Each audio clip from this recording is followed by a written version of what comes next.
ಅವರೊಂದು 64 ಇವರೊಂದು 55 ಅಂದಾಗ 119 120 ಆಗ್ತಾರೆ ಅಂದಾಗ ಸರ್ಕಾರ ಹೋಗೋದು.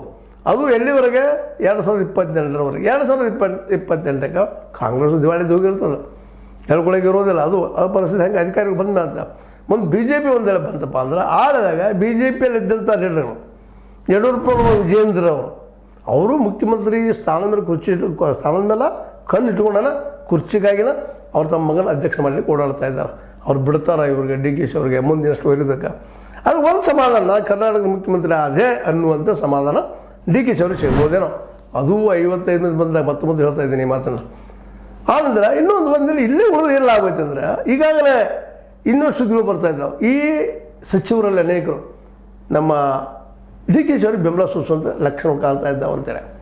ಎಂ ಬಿ ಪಾಟೀಲ್ ಆಗಿರ್ಬೋದು, ಇನ್ನುಳಿದವರಾಗಿರ್ಬೋದು. ಎಂ ಬಿ ಪಾಟೀಲ್ ಒಳಗೆ ಭಯ ಅದ, ಸತೀಶ್ ಜಾರಕಿಹೊಳಿ ಅವ್ರನ್ನ ಲೀಡರ್ ಮಾಡಿ ನಾಳೆ ಮುಖ್ಯಮಂತ್ರಿ ಮಾಡಿರೋದು ಏನು ಮಾಡೋದಪ್ಪ ನಾವು ಅನ್ನುವಂಥದ್ದು. ಇಲ್ಲೂ ಜಾತಿ ಲಾಬಿ ಅದು ಎಲ್ಲನೂ ಅದ. ಎಂ ಬಿ ಪಾಟೀಲ್ ಆಗಿರ್ಬೋದು, ಸಿದ್ದರಾಮಯ್ಯ ಬೇಕಾದಂಥವ್ರು ಇನ್ನೂ ಕೆಲವರು ಅದಾರ. ಅವರು ಸತೀಶ್ ಜಾರಕಿಹೊಳಿ ಯಾಕೆ ಮುಖ್ಯಮಂತ್ರಿ ಆಗಬೇಕು, ನಮ್ಮಲ್ಲಿ ಎಬಿಲಿಟಿ ಇಲ್ಲ ಅನ್ನೋದು ಪ್ರಶ್ನೆ ಮಾಡುವಂಥವ್ರು ಇದ್ದಾರೆ. ಹೀಗಾಗಿ ಅವರೆಲ್ಲರೂ ಡಿ ಕೆ ಶಿ ಸಮೀಪ ಹೋಗುವಂಥ ಸಾಧ್ಯತೆಗಳಿದ್ದಾವೆ. ಅಂದ್ರೆ ಈ ಥರ ಅರ್ಥ ಇಷ್ಟ. ಮತ್ತು ಇವನ್ ನಾವು ಇನ್ನೊಂದು ಮಾತು ಹೇಳಬೇಕಾಗಿದ್ದಿಲ್ಲ, ಸ್ವತಃ ಪರಮೇಶ್ವರ್ ನಾವು ಮುಖ್ಯಮಂತ್ರಿ ಆಗಬೇಕಂತ ತಿಳಿಲಿಲ್ಲ ಅಂದಾಗ ಸತೀಶ್ ಅವರನ್ನು ಮುಖ್ಯಮಂತ್ರಿ ಮಾಡ್ತಾರೆ ಹೆಂಗೆ ಹೇಳಿಕ್ಕೆ ಸಾಧ್ಯದ?